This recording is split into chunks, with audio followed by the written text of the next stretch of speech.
Hello friends, welcome back to my channel. आज आपण बनवणार आहोत पुलाव, बिर्याणी पुलाव। तर तो कसा बनवायचा ते मी दाखवणार आहे। इथे घेतलेत मी कांदा, टोमॅटो, वाटाणा, बीन्स, फ्लॉवर, पोटॅटो, बटाटा।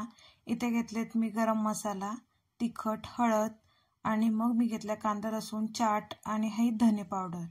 त्याच्यामध्ये मीठ पण घेतले। हे तांदूळ पाव किलो। परत मी घेतलेत हे सगळ्या भाज्या। कांदा थोडासा तळून घेतलेला आहे।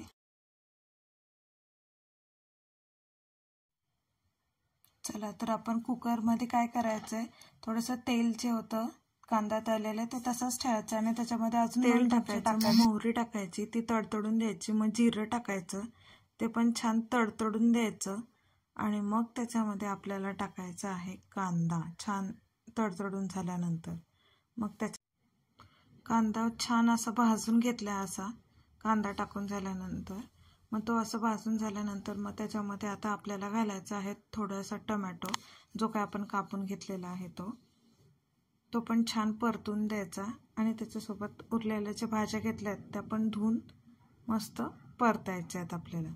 मी कांदा पूर्ण गळूस्तोपर्यंत ठेवलाय आणि मग त्याच्यानंतर या धुतलेल्या भाज्या घेतल्यात आणि मग ह्या सुद्धा सर्व भाज्या आपल्याला त्या कांदा टोमॅटोमध्ये घालायच्यात।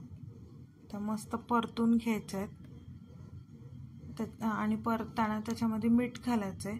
मीठ विसरायचं नाही, कारण की का बटाटा असतो, फ्लॉवर असतो, त्याला अशी एक छान चव येते, माहिती का। हे मसाले घालून छान परतलं की याच्यामध्ये पुदिना आणि कोथिंबीर मस्त पेरायची, जितकी आवडते तेवढी पेरायची आहे आणि ते परत हलवून घ्यायचं आहे। मग त्याच्यामध्ये घालायचं आहे आपल्याला छान असे धुतलेले तांदूळ।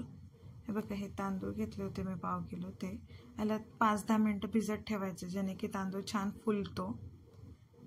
जास्त करून तुम्ही दावत राईस पण यूज करू शकतात, मी बासमतीचा यूज करते दरवेळेला।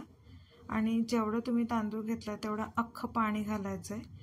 जितकं पाणी तुम्ही व्यवस्थित प्रमाणात घेताल तेवढं चालतं, कारण की काय जितका तांदूळ तेवढंच पाणी घेतलं तर भाज्यांना शिजायला पण जेवढं पाणी लागतं ते पण त्याच्यातनंच त्यांना मिळतं। मग हा जो मी तळलेला कांदा आहे तो असा कुस करायचा आणि तो सर्व भातामध्ये टाकायचा आणि परत एकदा छान हलवून घ्यायचं त्याला। त्याच्यावर कोथिंबीर आणि पुदिना हे दोन्ही पेरायचं आणि मस्त असं हलवून घेऊन कुकरला एक शिट्टी काढायची। मीडियम गॅस केला तर एक शिट्टी काढा, हाय फ्लेम केली तर 2 शिट्ट्यांमध्ये भात होतो आणि थंड झाल्यावर सर्व करा। असं दिसत होता भात, खूप मस्त लागत होता आणि कोशिंबीर बनवली आहे। व्हिडिओ आवडला असेल तर लाईक, शेअर अँड सबस्क्राईब नक्की बनवा। नक्की सांगा कमेंटमध्ये की कसा झाला होता तुमचा भात। Thanks for watching.